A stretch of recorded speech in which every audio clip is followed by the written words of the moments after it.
la demanda 2, por eso caen más las ventas, las cantidades vendidas con la demanda 2 que con la 1, para ese salto en el precio. Y por ende, de los triángulos que se generan de pérdida de bienestar, es bastante más grande el triángulo violeta que el verde. O sea, es más grande el triángulo que está asociado a la demanda más elástica en ese tramo. Acá la conclusión es que ya algo habíamos dicho, a mayor elasticidad de demanda, mayor pérdida de eficiencia por la aplicación de un impuesto, porque caen más las cantidades vendidas. En el anterior Firmino lo habíamos dicho al revés, digamos. A menor elasticidad, menor pérdida de eficiencia. Ahora decimos mayor elasticidad, mayor pérdida de eficiencia.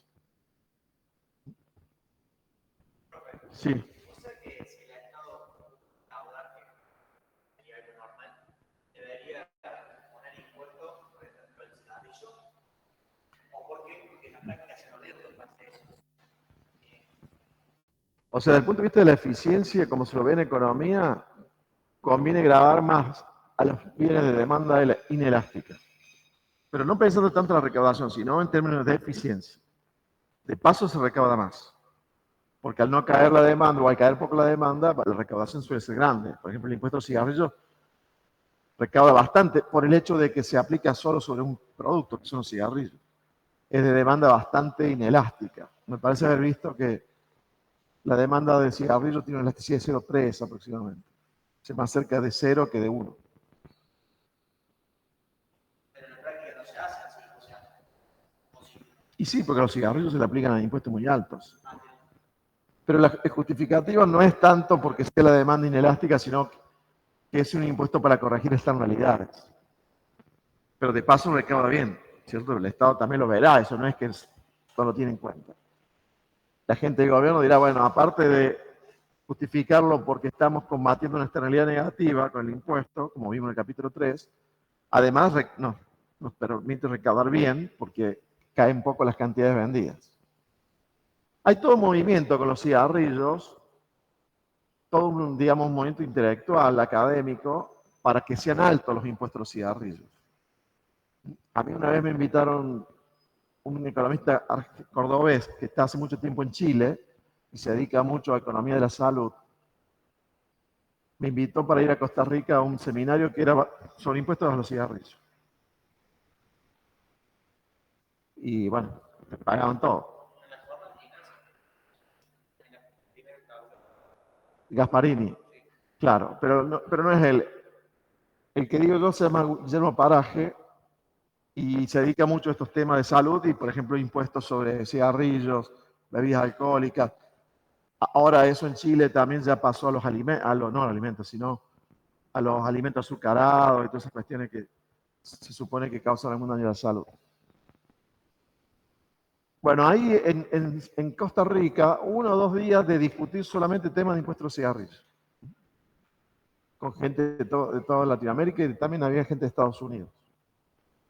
Hay todo un movimiento con ese tema, lo que seguramente hay fondos, si hay ese movimiento es porque hay fondos de fundaciones que aportan para esto. Y el objetivo es tratar que en cada país pongan altos impuestos a los cigarrillos. En Argentina son bastante altos. Incluso se sugería de cuánto tenía que ser el impuesto, yo no recuerdo ahora. Como componente del precio. Creo que era algo así como que el impuesto tenía que representar 2/3 del precio. Más o menos esa era la relación.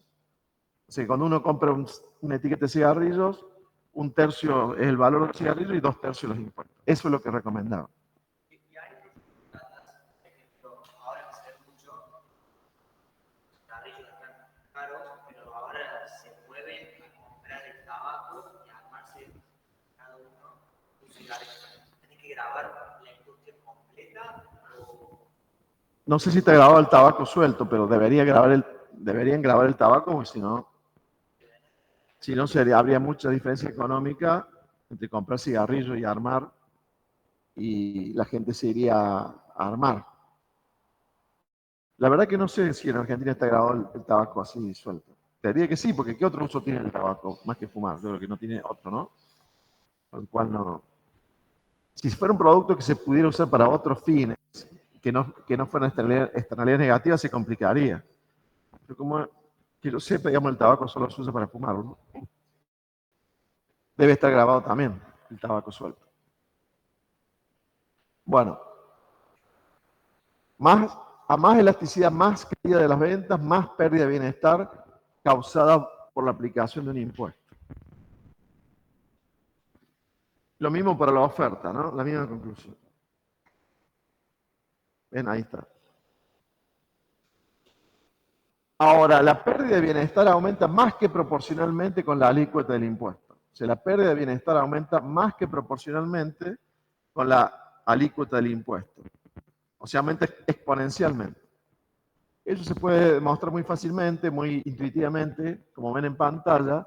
Supongamos que primero hay una oferta S sin impuestos. S sin impuestos que con la demanda D causa un equilibrio en A, en el punto A, con QAI, cantidad antes de impuestos, que está un poquito corrido, ¿no? Sería ahí. En el punto A debería estar QAI, cantidad antes de impuestos. Después se aplica un impuesto T, y como ya vimos, con un impuesto T, la oferta pasa de S a S más T, el equilibrio se da en M, y tenemos la cantidad después de impuestos por el impuesto T. Y surge el triangulito 1 de pérdida de bienestar, como ya vimos antes. Impuesto T, triangulito 1, violeta, de pérdida de bienestar social neto. Supongamos que se duplique el impuesto, o sea, el impuesto pasa a ser 2T. Por ende, la oferta va otro tramo para arriba de un salto igual que el primero, ¿cierto? La distancia entre S y S más T es la misma que entre S más T y S más 2T. Por ende, el equilibrio ahora con la demanda se da en K y genera la cantidad QDI, cantidad de equilibrio QDI con 2T. En este punto, está un poquito corrido también, sería en este punto. Ahora, el triángulo de pérdida de bienestar, ahora es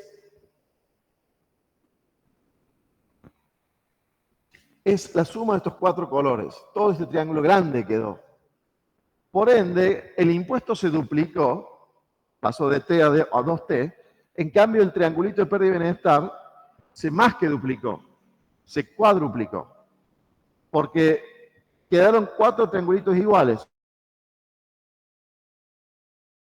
1, 2, 3 y 4. Por ende, se duplicó la alícuota y se cuadruplicó la pérdida de bienestar. Por eso decimos que la pérdida social neta o la pérdida de eficiencia que causa un impuesto aumenta exponencialmente con la alícuota de los impuestos. Por eso también se suele concluir que en vez de tener un impuesto sobre un solo bien o sobre una sola fuente tributaria, porque se puede grabar bienes, ganancias, inversión, etc. Que por esa característica que vimos ahí en esa filmina, que en vez de tener un solo impuesto que grabe una sola cosa con una alícuota muy alta, en una economía conviene tener varios impuestos que graben con alícuota más a varias fuentes, por esta cuestión de que si no la pérdida de bienestar aumenta exponencialmente con la alícuota, ¿no? O sea, es mejor tener, por ejemplo, 4 impuestos con alícuota más baja que graben el consumo, las ganancias, no sé qué otra cosa se graba, bienes personales, patrimonio, etcétera, que tener un solo impuesto. Supongamos, alguna vez lo escuché decir que como es muy complejo el sistema tributario, debe haber sido algún político, proponía que haya un solo impuesto con alícuota muy alta. Creo que proponía sobre combustible o sobre cigarrillos. Claro, imagínense que si quieres recaudar todo lo que se recauda con un solo impuesto, tendría que ser altísimo, distorsionaría muchísimo. Por ahí no se consumiría nada de ese bien, no recaudas nada, y sería lo más distorsivo que hay en definitiva.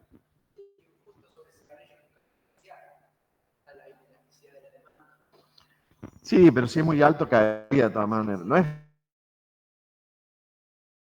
cero la elasticidad. Yo recuerdo de ese seminario que era más o menos 0,3 de elasticidad. O sea, algo cae. Si no, no tendría sentido proponer impuestos altos para disminuir los problemas de la externalidad. Bueno. En definitiva, ahí haciendo algunos pases matemáticos queda que W, que la pérdida de bienestar va a aumentar. Bueno, ahí está la demostración, es bastante simple. W, que es el triangulito de pérdida de bienestar, va a aumentar más, mientras más alta sea la elasticidad de demanda y mientras más alta sea la alícuota, porque está elevado al cuadrado la alícuota, ¿no? Para que genere el efecto ese exponencial. Y mientras más ocupe del presupuesto el gasto en ese bien, P por Q. No se ve tanto ahí, pero cuando es un impuesto específico, que debe estar acá, se ve que en realidad es cuánto participa ese bien en el total.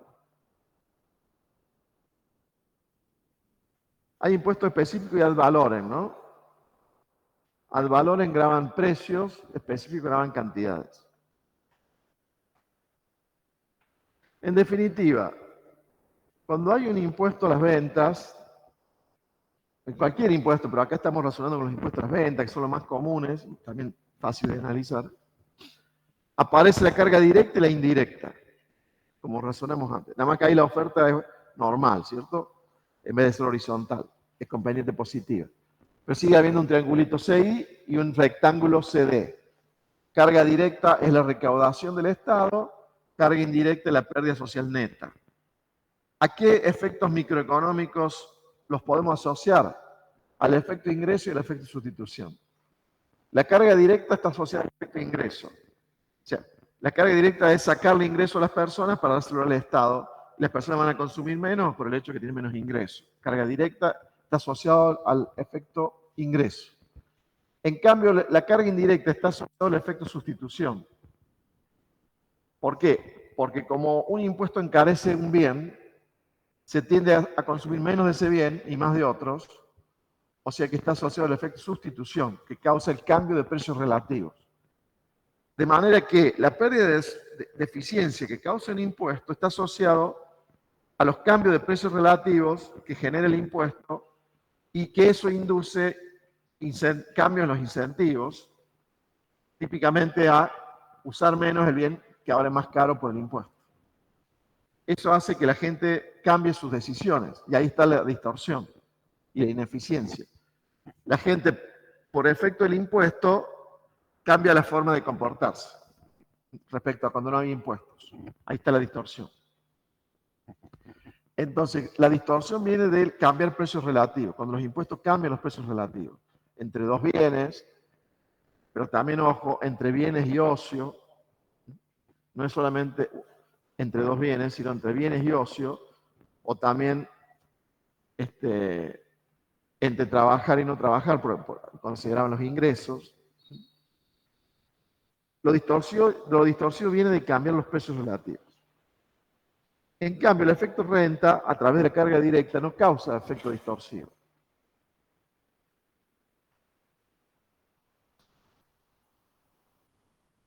Bueno, cuando hay un equilibrio competitivo, sin ninguna falla de mercado, ustedes saben de que se logra la máxima eficiencia posible.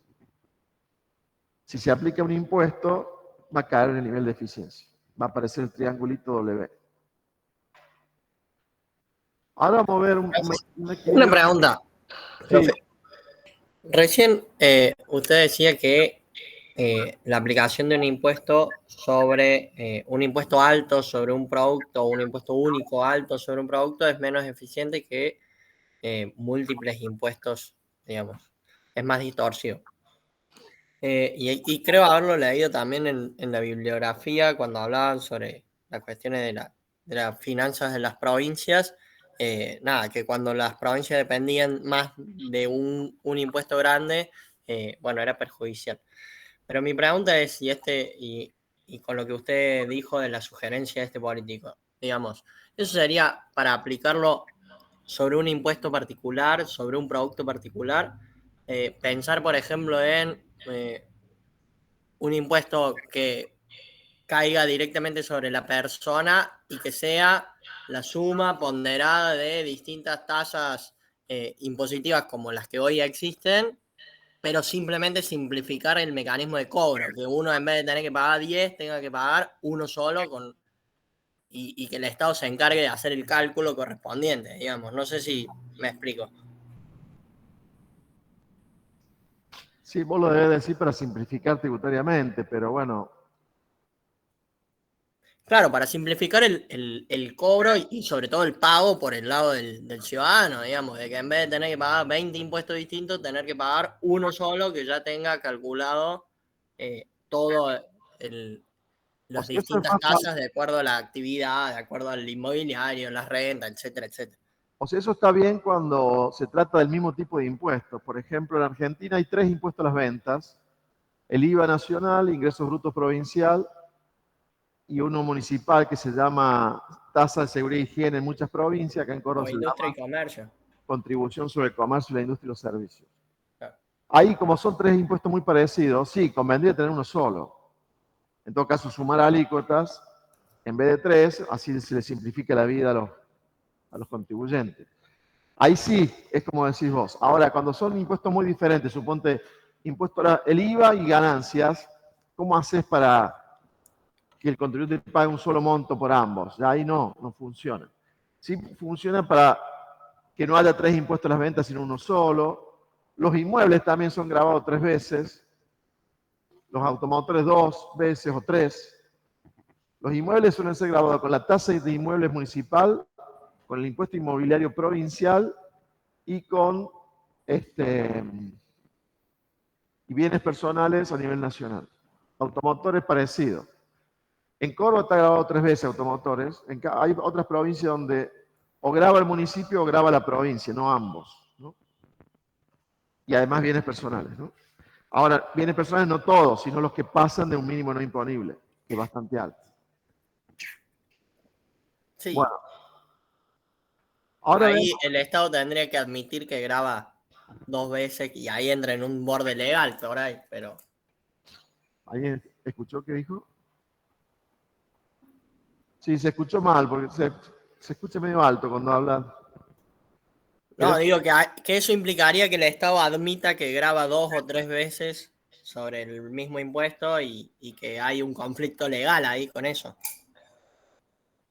sí, ahí ameritaría simplificar. A veces legalmente podría ser válido, ojo. El tema es simplificar para el contribuyente. O sea, ahí diríamos, hay que bajar los costos de cumplimiento tributario. Sobre todo en el impuesto a las ventas. Porque en un impuesto a las ventas o el impuesto a las ganancias, el costo de cumplimiento tributario es ¿para quién? Para el que paga el impuesto, para el contribuyente. ¿Por qué? Bueno, porque, por ejemplo, las empresas tienen que liquidar IVA, tienen que liquidar las empresas el IVA, tienen que liquidar ingresos brutos, el impuesto municipal, es mucho trabajo, además que las suelen designar como agentes de retención, de percepción, etc. Entonces, hay mucho costo de cumplimiento. El costo de cumplimiento es el que paga o el que tiene el contribuyente para poder pagar impuestos. Una cosa es el impuesto que se paga y otros son los costos de cumplir o por cumplir. Por ejemplo, hacer las declaraciones juradas. En cambio, en el impuesto inmobiliario, a pesar de que se paga 2 o 3 veces, de acuerdo si se paga o no bienes personales, pero ahí el contribuyente no tiene mucho costo de cumplimiento, porque es el Estado el que hace todo el cálculo. Esa es la diferencia entre los impuestos determinados de oficio de los impuestos determinados por los contribuyentes, por declaración jurada. El impuesto inmobiliario de los automotores es de oficio, quiere decir que el Estado directamente te calcula cuánto tenés que pagar. En base, por ejemplo, al valor de los automóviles, toma el valor de ciertas tablas que existen, tablas, por ejemplo, de la Asociación de Concesionarios de Autos. El Estado ve cuánto vale, por ejemplo, ese Fiat Palio blanco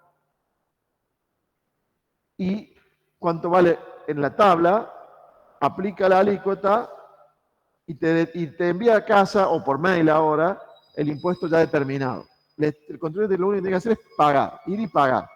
Que ahora además se paga en forma electrónica, son segundos para pagar. ¿Es tu auto ese? Estaba cargando. Mi primer auto era un Palio blanco como eso, una marca de los viejos, año 97.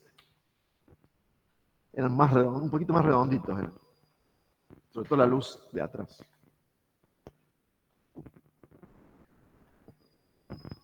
Este, Estaba diciendo, impuestos de oficio, lo determina el fisco. Ahí el fisco tiene mucho costo sería mucho costo de administración tributaria, porque para cobrar el impuesto inmobiliario o los automotores, el fisco, que son los provinciales o municipales, tienen que evaluar los inmuebles. El auto es fácil porque hay una tabla con valor de autos que la genera el sector privado. En cambio, los inmuebles no, lo tiene que evaluar el Estado a través del sistema de catastro. Tiene que evaluar los inmuebles, tener un sistema de registro legales, el registro de la propiedad. Tiene que calcularte el impuesto, enviártelo a tu casa. O sea, en un impuesto de ese tipo hay mucho costo de administración tributaria para el fisco, pero poco costo de cumplimiento para el contribuyente.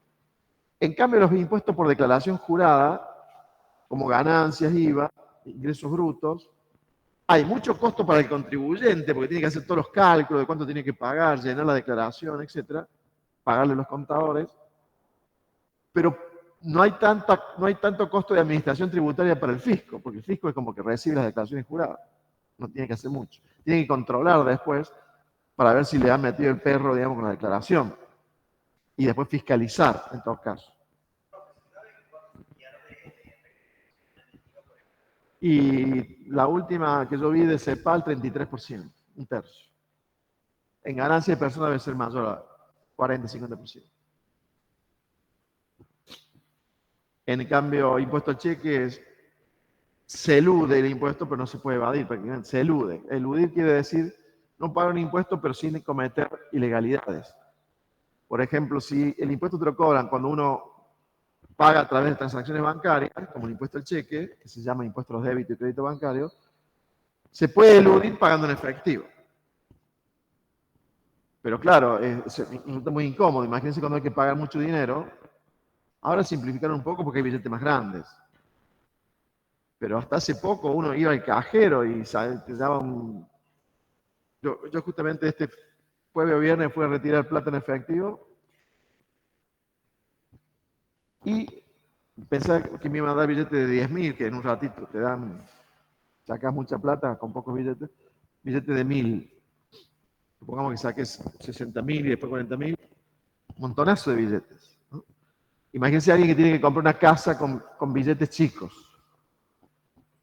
El impuesto al cheque ahí hace de que se pague en efectivo y se da el caso de, sobre todo empresas, que para no pagar el impuesto al cheque contratan hasta camiones de caudales para transportar el dinero en efectivo.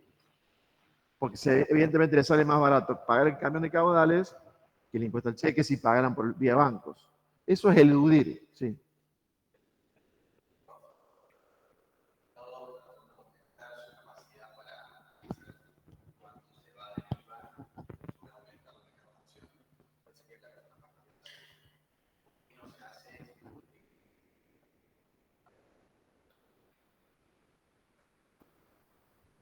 Y la evasión en Argentina, bueno, es alta. En Chile es bastante menor. En Europa mucho menor. ¿Por qué hay mucha evasión? Bueno, hay muchos factores. Puede ser, bueno, porque las alícuotas son altas, un factor que desaliente a pagar. IVA, o tener la gente en blanco. Un empleado en blanco, entre aporte personal y patronal, tiene como, en Argentina creo que es 42 o 44%. Y además están otros costos laborales, ¿no? Pero ya ahí tenés de entrada 42 o 46% de aportes personales y patronales. Entonces, muchas, sobre todo las empresas chiquitas, tienen la gente en negro. Yo veo gente conocida ¿qué pasa? Que tiene a lo mejor un negocio chiquito que si tuvieran que tener el empleo en blanco no sería rentable, porque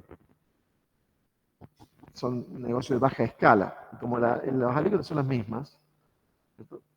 Paga lo mismo una empresa chiquita, un comercio, que una empresa grande, en lo que es aportes personales y patronales. En el IVA, bueno, ¿qué pasa? Todo lo que se compra en efectivo, eso generalmente se negrea, ¿cierto? Lo que no le han encontrado, evidentemente, la vuelta todavía a Argentina es el cobro por medios electrónicos, porque ahora se usa mucho menos el efectivo. Uno ve permanentemente gente que por compras chiquitas paga con códigos QR y otros.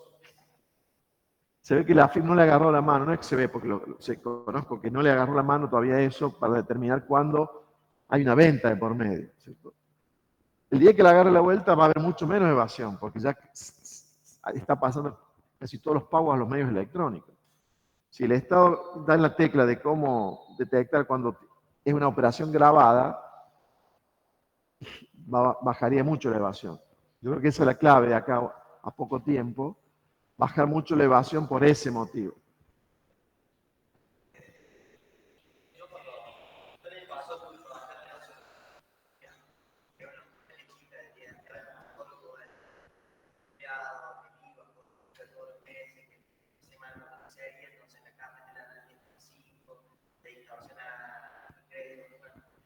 Y todo lo que es débito y crédito y transferencia, generalmente te dan tickets, o sea, es muy bajo el porcentaje que te va de ese lado, me parece a mí.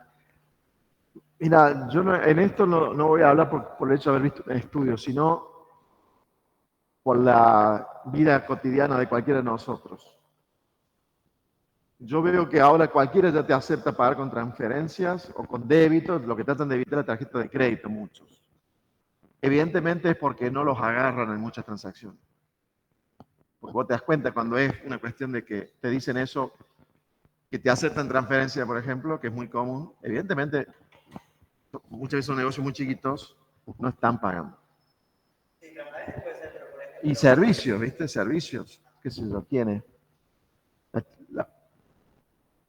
Qué sé yo, un plomero. Yo no creo que estén pagando, cuando vos le pagas con transferencia, que estén pagando impuestos sobre eso. Bueno, está bien que muchas veces los oficios son monotributistas y por ende, mientras no se pasen del límite, tendrán en cuenta eso. No es que por facturar algo más paguen más. Si se pasan de categoría, sí, ahí sí.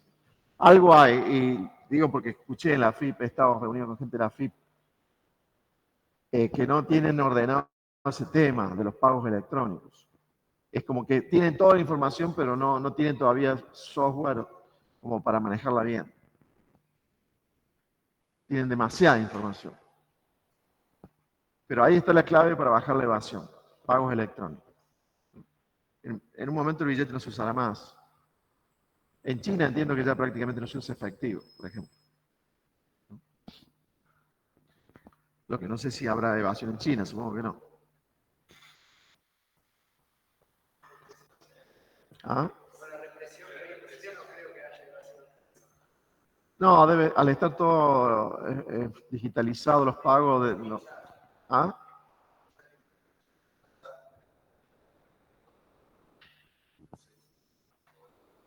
Pasa todo por ahí.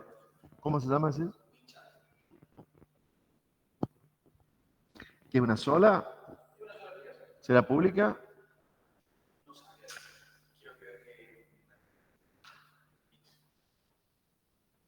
Porque si es una sola, es difícil imponer una sola, ¿no? Bueno, en Argentina se usa mucho Mercado Pago, pero hay muchas billeteras.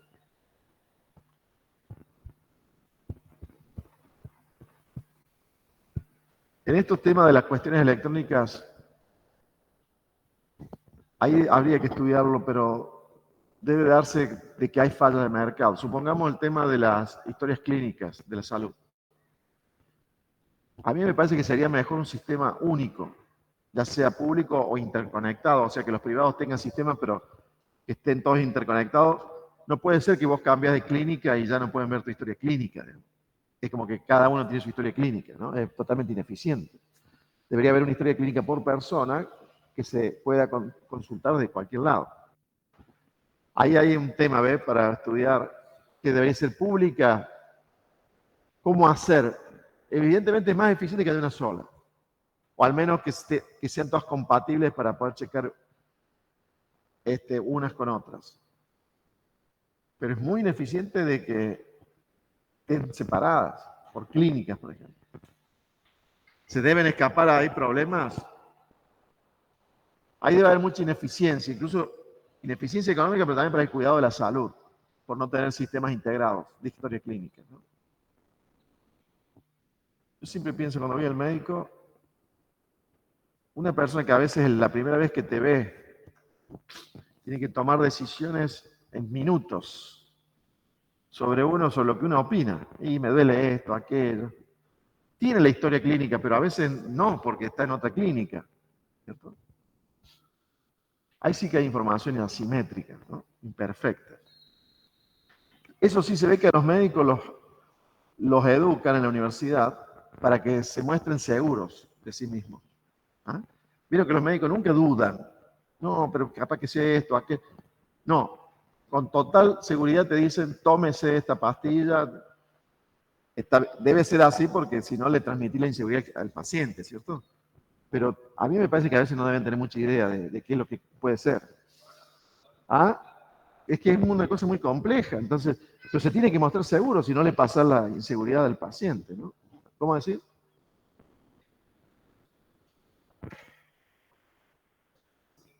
Encima sin verlo, claro, sin tocarlo. Sí, mucha información imperfecta. Y para mí hay mucha ineficiencia, no solo económica. Concretamente, gente que se muere que se tendría que morir por errores. Por no agarrar a tiempo, por no haber visto en la historia clínica que tenía un problema preexistente, seguro. ¿Ah? Claro. Pero debe haber mucho de eso, muchos casos.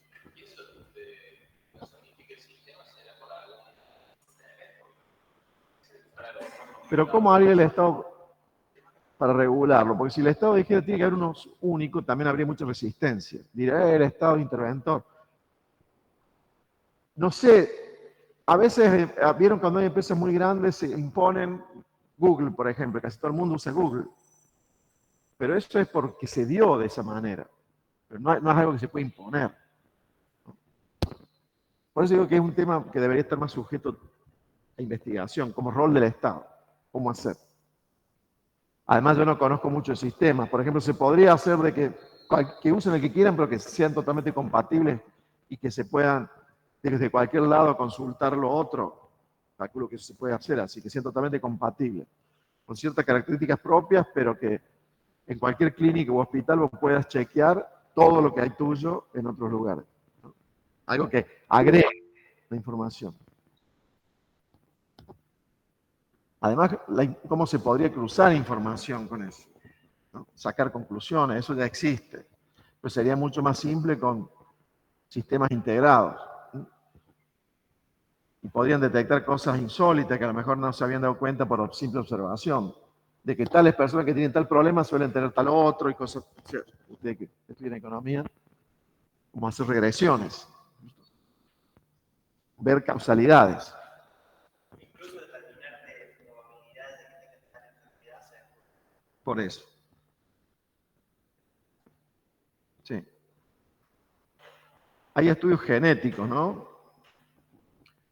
Yo otra vez me hice uno que lo pagué por tarjeta y mandé una muestra de saliva por el correo. Ellos te mandan un sobre, creo que saliva, no me acuerdo si es así como cuando uno pega un sobre con saliva, y te mandan el resultado. Y te dicen, bueno, ¿qué antecedentes tenés por tus genes? Y podés tener propensión a tales cosas en base a porcentajes. Tal cosa, tenés 5% cuando el promedio de la gente es 3%. Bueno, ahí podés tener una propensión. Así es el tema. También te detectan ahí un poco el origen de la familia. ¿Cómo le llaman a eso? Si no es el árbol, sino de qué continente vienen los antepasados. Claro, pero tiene un nombre porque es por genética. Eso no sé exactamente cómo lo hacen, pero te tiran. Bueno.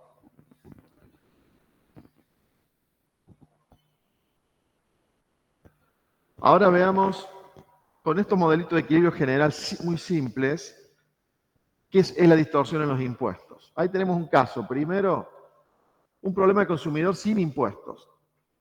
Un consumidor que compra dos bienes privados, XY, y también tiene que elegir el ocio, H. No porque se escriba ocio con H, ¿no? Sino porque está ahí en el libro como H. Debe ser que como la O se puede confundir con un 0, que lo ponen así. Entonces, ¿qué puede hacer este consumidor? Consumir el bien X, Y u ocio. Entonces, maximiza utilidad que da X, Y, H. Sujeto a restricción presupuestaria. PX por X más PY por Y no debe ser superior, en este caso con igualdad lo vamos a hacer, a su ingreso. Y el ingreso está dado que hay ocio, por ende hay trabajo, las horas trabajadas por el salario que se paga por hora. Entonces, el ingreso de la persona es W, salario, por 1 menos H. 1 menos H es el trabajo. Entonces, resolviendo eso, haciendo un lagrangiano, por ejemplo, y resolviendo sale rápido, lo que está abajo, practíquenlo después, esto es micro pura, les va a dar que se tiene que igualar la pendiente de la curva de indiferencia entre los dos bienes con el relativo de precios, o sea, la tasa marginal de sustitución en el consumo entre X y Y se tiene que igualar con el precio relativo PX sobre PY, que a su vez es igual a la tasa marginal de transformación de producción. Pero como hay ocio también se tiene que dar que la tasa marginal de sustitución en el consumo entre un bien y el ocio sea igual al relativo de precio. Solo que cuando se trata del ocio, ¿cuál va a ser el precio del ocio? Como costo de oportunidad. W, el salario. Por eso fíjense que cuando estamos hablando de tasa marginal de sustitución en el consumo entre X y H, el precio relativo está constituido por W sobre PX o W sobre PY. Esas son condiciones de primer orden. Cada una de ellas muestra una tangencia, digamos, de una curva de indiferencia con una recta. Eso es sin impuestos.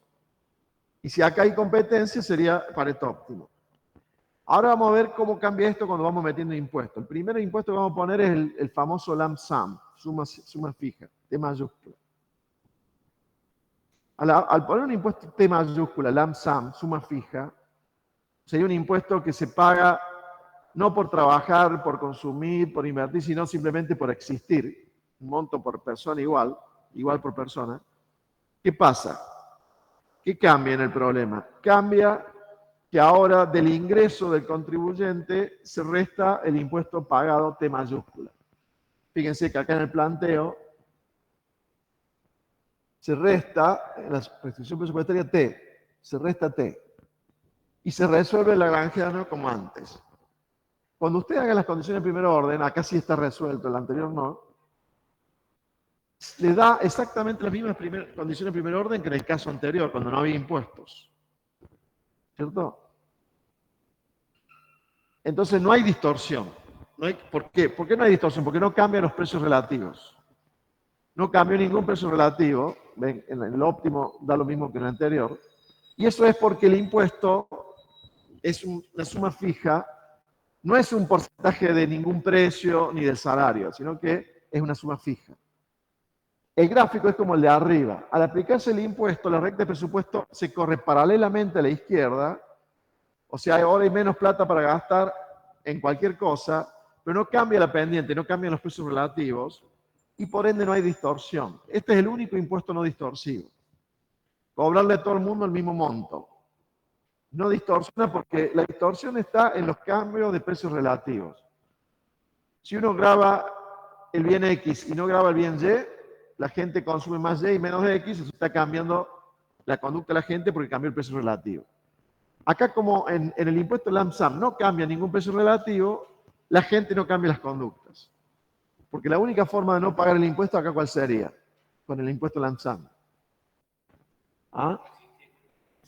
No viviendo. Para no decir muriendo, digamos. O sea, la única forma de no pagar es no existir. Y nadie va a dejar de existir para no pagar este impuesto. Entonces, no cambia las conductas el impuesto. No hay distorsión. En cambio, en los casos que siguen, como van a cambiar los precios relativos por los impuestos, va a haber distorsión. El caso siguiente es un impuesto a las ventas o al consumo, pero de un solo bien. O sea, lo que se llama un impuesto selectivo al consumo. Selectivo quiere decir a un bien, no a todos. ¿Ahí a quién se lo aplica? Al bien X, ¿no? Sí. ¿Cómo cambia el problema? Que ahora el que consume el bien X tiene que pagar el impuesto. O sea que en la restricción presupuestaria se suma el impuesto. Sale más caro el bien por el impuesto. Es lo único que cambia. Aparece TX acá multiplicando a PX por X. Ese impuesto T es ad valorem o unitario. ¿Qué les parece? Por cómo está ahí. Ad valorem. Porque multiplica a P por X. Si fuera unitario, multiplicaría solo a X, a la cantidad. Al resolver por lagrangiano, ven las condiciones de primer orden, ahora sí cambiaron respecto a cuando no había impuestos. En dos casos. Cada vez que aparezca el precio de X en las condiciones de primer orden, va a estar multiplicado por 1 más TX. Y 2 veces va a aparecer el impuesto. Ahora en la tasa, en el precio relativo entre X y Y, se encareció el bien X. Ya no es igual a PX sobre PY, ahora es PX por 1 más TX sobre PY. Cambió. Hay un cambio del precio relativo, se encareció X, la gente va a consumir menos de X, más de Y. Hay una distorsión. Pero además también se encareció el precio X respecto a W, que es el salario. Ahora el salario rinde menos. Eso también es una distorsión. Si el impuesto es distorsivo, va a inducir mayor consumo de Y menos de X y mayor consumo de ocio, porque el ocio ahora rinde, el ocio es más barato porque el salario real es menor. Entonces el costo de oportunidad del ocio es menor que antes. Es un impuesto distorsivo en dos sentidos. Se consume menos X más Y más ocio. Ahora vamos a poner un impuesto a las ventas de los dos bienes, un impuesto como el IVA, que grava todos los bienes. Un impuesto como el IVA que grava todos los bienes, no uno solo. Entonces, en vez de TX vamos a llamar T sub C, quiere decir un impuesto general de consumo, T sub C, impuesto de consumo, grava tanto a X como a Y. Por ende, la restricción presupuestaria, el TC grava tanto a X como Y, está multiplicando a todo el paréntesis. Cuando ustedes resuelvan esto, armando los multiplicadores de Lagrange, van a ver que en la primera condición de primer orden, donde está el precio de X sobre el precio de Y, ahí no hay distorsión. ¿Por qué? Ahí el precio relativo no cambió. Sigue siendo PX sobre PY la solución. ¿Por qué no cambió el precio relativo? Porque como el impuesto grava todos los bienes, se simplifica. Quiere decir que a todos los bienes los encarecen en el mismo porcentaje, por ende el precio relativo no cambia. No hay cambio de precio relativo entre los dos bienes. Ahí no hay distorsión. Pero va a haber sí distorsión entre ¿qué? Entre ocio y consumo. Porque como se van a encarecer tanto el bien X como el bien Y, el salario ahora va a rendir menos, el salario real rinde menos, cae, y por ende la distorsión va a venir por el ocio. Pero no hay distorsión en el consumo o en las ventas, ¿no? No cambia los precios relativos entre los bienes. Esa es una ventaja del IVA respecto a otros impuestos, a los impuestos internos. Por ejemplo, los impuestos internos gravan a algunos bienes en particular. Impuestos internos son impuestos a los cigarrillos, impuestos a las bebidas alcohólicas, impuestos a los combustibles y muchos más. Hay impuestos, no sé, sobre los seguros. ¿Qué más se suele grabarse individualmente? Creo que las gaseosas también pagan un impuesto. Hay varios, sí. Me acuerdo de la forma de finanzas que antes vos dieron la charla, dieron una charla sobre el IVA y el profesor proponía un IVA en vez de en bienes y servicios, en personas. Ya que cambia la característica del impuesto, o sea, ya deja de ser un impuesto general sobre el consumo. No, sigue siendo general, pero lo que proponía esa persona que es del BID es que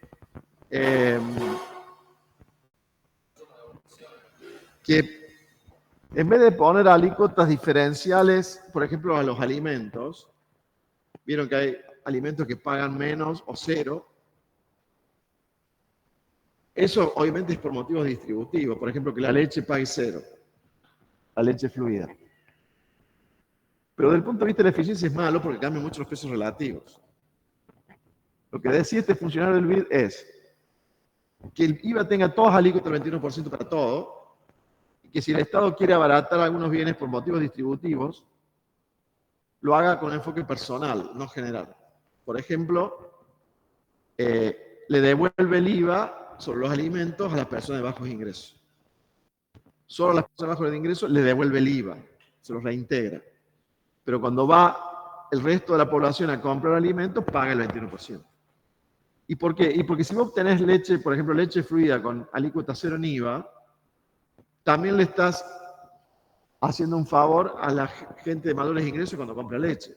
Entonces, no es tan efectivo para redistribuir porque se filtra mucha plata. Se filtra plata hacia gente que puede pagar tranquilamente por la leche. Está buena la propuesta, que es reintegrarle el IVA a las personas de bajos ingresos. Eso se facilita modernamente por las tarjetas de débito. Por ejemplo, un jubilado de la mínima, podría ocurrir que el Estado, cuando compran alimentos, con la tarjeta esa, los identifican y le devuelven el IVA.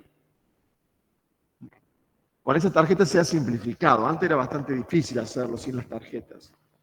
También puede haber abusos. Por ejemplo, ¿qué puede ocurrir? Y que los hijos del jubilado vayan ellos a comprar, bueno, tienes que llevarlo al jubilado, ¿no? Al supermercado. Y eso no está así. Y que también lo usen para comprar para su propio consumo, no solo el de jubilado, para tener el descuento. Pero bueno, son filtraciones también. Bueno, un impuesto general al consumo es menos distorsivo que el impuesto selectivo al consumo, pero sigue siendo distorsivo entre bienes y ocio. La diferencia con el impuesto al consumo general es que no distorsiona precios entre bienes, como el IVA. Si el IVA le aplica el 21% a todo, no generaría cambio de precio relativo entre ningún bien. Ahora veamos un impuesto sobre la renta salarial. O sea, un impuesto que grava el salario. ¿Cómo cambia el problema? Bueno, que el salario ahora está disminuido por TW. Es como un impuesto a las ganancias o al salario. Del salario te descuentan TW. Así cambia la restricción presupuestaria, se resuelve igual que antes. ¿Y dónde va a aparecer la distorsión? En que W, en las condiciones de primer orden, W va a aparecer siempre multiplicado por 1 menos TW. O sea, el salario que aparece va a ser el salario neto, no el bruto. ¿Por qué es distorsivo? Porque abarata el salario y por ende distorsiona las decisiones de ocio, entre ocio y trabajo, ¿no? En cambio, fíjense que el impuesto al salario no cambia el precio relativo entre los bienes. Cualitativamente, el impuesto al salario cualitativamente causó exactamente los mismos cambios que un impuesto general al consumo. Porque fíjense que este impuesto no cambia los precios relativos entre los dos bienes, pero sí cambia los precios relativos entre consumo y ocio. Y en los dos casos hizo caer el salario real. En el caso del impuesto al consumo, aumentando los bienes, el precio de los bienes. Y en el caso del impuesto al salario, haciendo caer directamente el salario neto de impuesto. Por ende, cualitativamente tienen el mismo efecto un impuesto general a las ventas o al consumo que un impuesto al salario. El efecto económico es el mismo. Y hasta podríamos encontrar la equivalencia de ambos impuestos. ¿Cómo sería la equivalencia entre ambos impuestos? Comparemos. Lo que son diferentes son las restricciones presupuestarias. Ahí tienen las dos, la 1 y la 2. La 1 es con un impuesto general a las ventas y la 2 con un impuesto al salario. Si dividimos ambas restricciones si dividimos la primera restricción por 1 más TC, les va a quedar una nueva restricción que es muy parecida a la segunda. Es más, ustedes pueden encontrar qué relación debería haber entre TW y TC para que sean exactamente equivalentes el efecto económico de los dos impuestos. Para que sean equivalentes los dos impuestos se tiene que igualar 1 menos TW con 1 sobre 1 más TC. Porque de esa manera se igualarían las restricciones. Que es lo que está por ahí abajo, dice 1 menos TW es igual a 1 sobre 1 más TC. Si eso se da, se igualan las dos restricciones presupuestarias. Entonces, de allí uno podría sacar el TW, que es equivalente, o el TC, que es equivalente, ¿no? Para que los dos impuestos tengan exactamente el mismo efecto económico, despejando uno con el otro. Por ejemplo, les da que TW, si TW es igual a TC sobre 1 más TC, es lo mismo aplicar un impuesto que el otro, para tener el mismo efecto económico, si se dan esa equivalencia de alícuotas. Si yo aplico un impuesto de lanzamiento y después con lo que recaudo lo uso para darle subsidio a algún sector de la población menor ingreso, ¿podría eso hacer una distorsión, digamos? Si el subsidio es distorsivo, sí. Si el subsidio es repartir plata así en partes iguales, no habría problema. Pero si el subsidio suponte que sea darle un subsidio con esa plata, suponte a los que consumen, por ejemplo. Ahí estaría con el subsidio incentivando el consumo y eso sería distorsivo, porque cambia los precios relativos.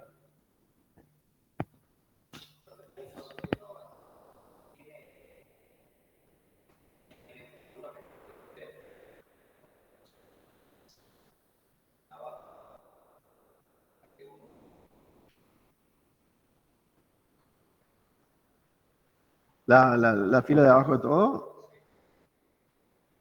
Y ahí lo que se hizo fue,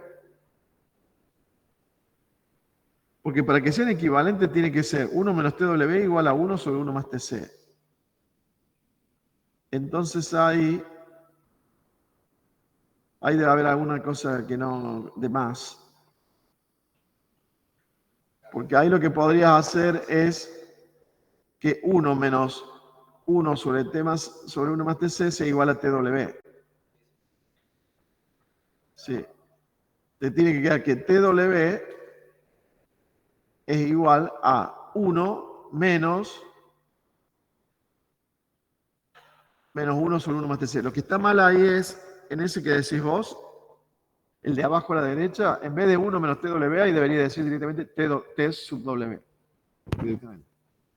TW. Ahí está el error. Si TW se define como TC sobre 1 más TC, los dos impuestos generan el mismo efecto económico. Ya cualitativamente y cuantitativamente. Cualitativa y cuantitativamente. Y después vean la parte intertemporal.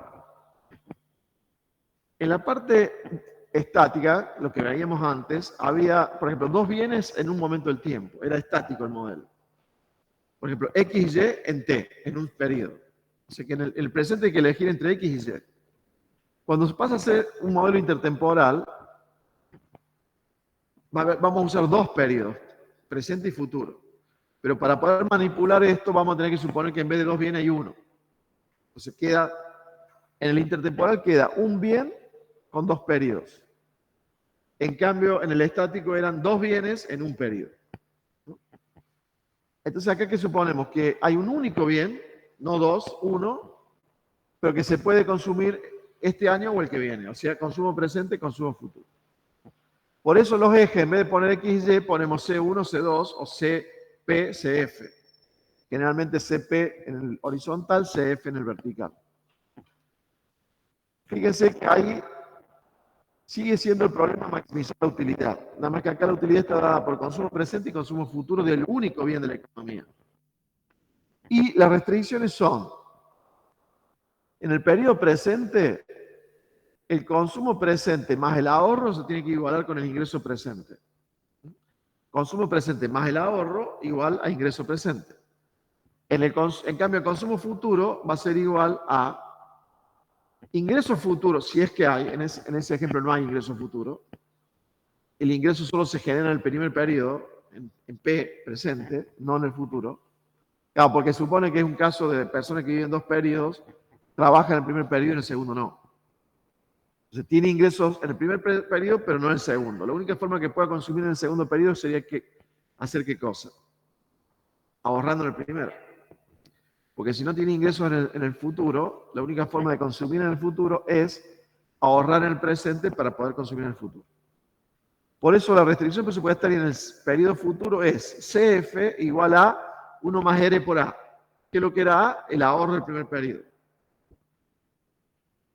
Si queremos formar una restricción presupuestaria, en vez de Y y X, acá tengo consumo presente y consumo futuro. Normalmente cuando es así, uno trata de despejar la variable que va en el eje vertical, que acá va a ser CF, ¿no? O sea que, bueno, primero hay que formar la restricción presupuestaria intertemporal, porque la que yo les mostré recién son las secuenciales, la del periodo P y la del periodo F. Si quiero tener la intertemporal, lo que hago es despejar A en el segundo periodo e introducirlo en el A del primero.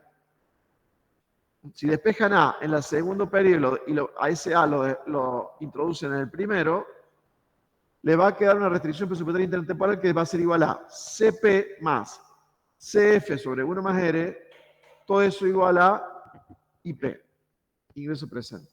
Ahí desapareció el ahorro, porque al quedar intertemporal es como que el ahorro se compensó. Si esa es la restricción intertemporal, para poder encontrar la ecuación de esa restricción, hay que despejar la variable que está en el eje vertical, CF. Despejan CF ahí y le va a quedar CF igual a 1 más R por IP menos CP. CF igual a 1 más R por IP menos CP. Eso va a ser la ecuación de esa recta que es la restricción presupuestaria intertemporal. Si quieren encontrar la pendiente, recuerden que la pendiente siempre es la derivada de la variable que está en el eje vertical respecto de la variable del eje horizontal. O sea que ahí sería derivar esa ecuación, esa restricción presupuestaria que recién encontramos, derivar CF respecto de CP. Derivar consumo futuro respecto al consumo presente. Y si hacen eso, les va a quedar que la pendiente, o sea, la derivada es igual a 1 más R. A 1 más R. O sea que lo que da la pendiente acá básicamente es R. Cuando ustedes grafican ahí la ecuación de restricción presupuestaria, entonces, lo que da la inclinación de la recta es R. O sea que acá, ¿cuál era el peso relativo en el pico? PX sobre PY. En el problema estático, el peso relativo clave era PX sobre PY. O, cuando teníamos en cuenta el ocio, W sobre PX y W sobre PY. Acá, en este ejemplo intertemporal, el peso relativo es 1 más R. Se está dado por la tasa de interés. Es la pendiente de la recta, de esas rectas. Y la solución es lo mismo que siempre, hay que encontrar donde la recta hace tangencia con una curva de indiferencia, lo más a la derecha posible, ¿no? Bueno, ¿qué pasa? ¿Dónde está la distorsión? ¿Qué es lo que va a generar distorsión acá? ¿Qué les parece? Dijimos que siempre la distorsión estaba dada por cambio en los precios relativos. Por ende, en un ambiente intertemporal, ¿qué es lo que va a generar distorsiones? Los impuestos sobre la tasa de interés. ¿Por qué? Porque la tasa de interés es el rendimiento del ahorro. O sea, cuando lo vemos intertemporalmente, un impuesto es distorsivo si modifica la tasa de interés, porque cambia el precio relativo. En cambio, en un ambiente estático, los impuestos eran distorsivos cuando cambiaban los precios relativos entre los bienes o entre un bien y el ocio.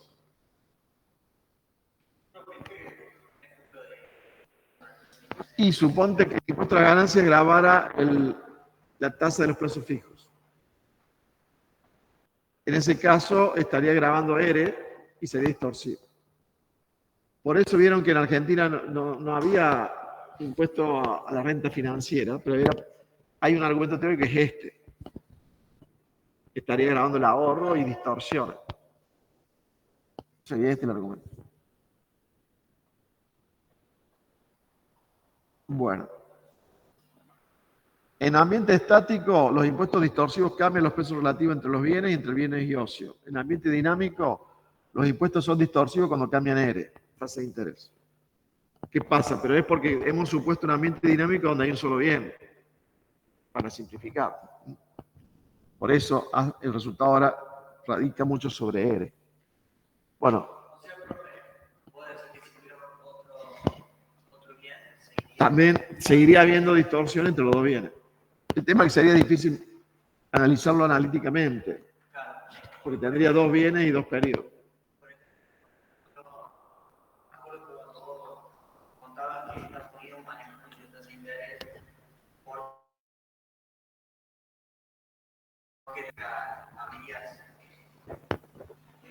Y ahí habría muchos bienes, claro, pero no graban en la tasa de interés directamente. Claro, pero la tasa de interés, cuando la graban es como ahorro, no como crédito. O sea, los plazos fijos, la renta, los bonos. Y sí, porque si el plazo fijo te rinde menos, o sea, cuando le afecta a la tasa de interés a los bancos, lo trasladan, sí. En cambio, si vos le sacas a las personas, no a los bancos, ¿qué pasaría? Suponte que vos le cobrás un impuesto a la tasa de interés de los plazos fijos.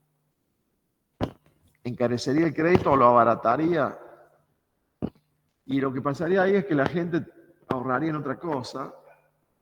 En realidad habría menos plata para prestar, porque para evitar el impuesto sobre los plazos fijos la gente trataría de ahorrar de otra manera. Sacaría la plata del banco, entonces habría menos crédito probablemente. Ahora, la tasa de interés, yo también entendido que lo que mueve la FED es la tasa de que los bancos prestan. Si yo le muevo la tasa de que los bancos se prestan, entiende que si un banco le quiere prestar a una persona, le va a cobrar más. Entonces, el crédito también impactaba, ¿o no? Sí, normalmente el equilibrio general va a terminar impactando. Ahora se está discutiendo este tema de las tasas municipales sobre los bancos, porque ¿cómo funciona? Las provincias y los municipios le cobran ingresos brutos a los bancos por sus ingresos. ¿Y el ingreso del banco cuál es? Y bueno, por ejemplo, los ingresos por los créditos, la tasa de interés de los créditos. Eso debería ser el principal ingreso de los bancos. Entonces, si las provincias y los municipios le graban los ingresos a los bancos y los bancos lo trasladan al impuesto a la tasa de interés, terminan encareciendo el crédito. Ahora, ¿por qué es un incentivo perverso? Eso lo estuvimos estudiando ahora donde yo trabajo. Porque los bancos aparentemente no pueden tener tasas de interés diferentes por municipio, tratando de captar las diferencias de los impuestos de cada uno de ellos. Tiene que ser la misma tasa en todo el país. ¿Qué pasa? Entonces, ¿qué incentivo perverso generan los municipios? Bueno, las provincias también. Que si ellos le suben el impuesto al banco, no va a repercutir sobre su pueblo. Porque el banco, como no puede hacer diferencia entre las tasas de interés entre los lugares, ¿cómo va a hacer un banco? Va a cargar los impuestos municipales de todo el país a la tasa de interés de todo el país. Eso genera un incentivo de tipo fondo común o bien de propiedad común, que es del tipo, le voy a poner más impuestos a los bancos y más y más y más, porque total, el efecto sobre la localidad va a ser muy chiquito, porque ese impuesto encarece los impuestos que paga el banco en todo el país. Y por ende, el efecto marginal que va a producir sobre la tasa de interés el impuesto de ese municipio va a ser muy, muy chiquitito. Ahora, si todos los municipios hacen lo mismo, después la tasa va a aumentar mucho, pues ya es cuando todos actúan. Es lo mismo que con el bien de propiedad común. Todo cazador dice, no, si yo cazo un jabalí más, no pasa nada, hay muchos. Pero si hay miles de cazadores, sí pueden hacer que el recurso se tienda a extinguir. Ahí lo mismo. ¿Cuál podría ser una solución? Que es algo que le recomendamos al Banco Nación, que le hicimos el trabajo. La primera solución podría ser que el Banco Central pida que las tasas de interés sean netas de impuestos Y que cuando alguien va a tomar un préstamo, que el banco te diga, bueno, la tasa de interés, por ejemplo, es 10%, pero le sumo el impuesto provincial sobre los bancos, le sumo el impuesto municipal y le hace ver al tomador de crédito todos los impuestos que está pagando. Porque en ese caso, el votante de la localidad se va a dar cuenta que paga una tasa de interés más alta, agregando los impuestos por efecto del intendente. Entonces le va a causar un costo político. En cambio, como es ahora, donde el impuesto se carga a nivel país, no hay ningún costo político para el intendente.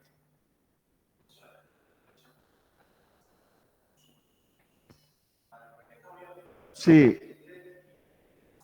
Sí, no sé, quizás porque son 3 impuestos, pero en Estados Unidos suele ser uno solo. Aunque los municipios a veces le cargan una sobretasa. Pero es cierto, en Estados Unidos uno ve un precio, supongamos $100, en la vidriera, $100. Entras, y bueno, lo llevo. Te hacen el ticket, 110. Vamos, ¿no era 100? Sí. Más tax. El tax es el impuesto estadual sobre las ventas y a veces también un impuesto municipal sobre las ventas. En Nueva York existían ambos, me parece. Entonces el contribuyente ahí se da cuenta que está pagando los impuestos. Es la diferencia entre el precio de vidriera y el precio que paga. En Argentina no, porque no se detallan quizás porque son 3 impuestos. Eso genera oportunismo en lo político, porque si ellos suben el impuesto y los contribuyentes no se dan cuenta que lo están pagando, no causa costo político. Ven que yo siempre les insisto, desde el capítulo 4, que la política funciona mejor si el político toma decisiones que causen beneficio y costo político a la vez. Porque si toma decisiones que causan beneficio político y el costo político no se sabe para quién es, van a abusar de esas políticas, porque no le causan costo político. Entonces, muchas veces la solución hay que pensarla de esa manera. Si en el caso de los bancos, de los municipios, se permite que los bancos detallen los impuestos sobre las tasas, cuando van a tomar crédito los habitantes de una localidad cuyo municipio le cobra impuestos muy altos a los bancos, se van a dar cuenta que después le encarece la tasa a ellos. Y van a pagar muy caros los créditos y le van a echar la culpa al intendente por los impuestos. Y ahí el intendente dice, no, al final yo recaudo plata con esto, gasto esta plata, me trae un rédito político en lo que gasto, pero también me causa un costo político porque la gente se queja de las tasas de interés más altas en este pueblo que en los otros. Pues siempre es bueno que el beneficio y el costo político queden a la luz para que el político actúe más responsablemente. Bueno, hasta acá llegamos. Esta era la introducción de impuesto a la eficiencia, de eficiencia en el tema de impuestos, como para que puedan seguir viendo con Gustavo y con Laura otras cuestiones. Yo voy a agregar algo más de impuestos en la próxima clase.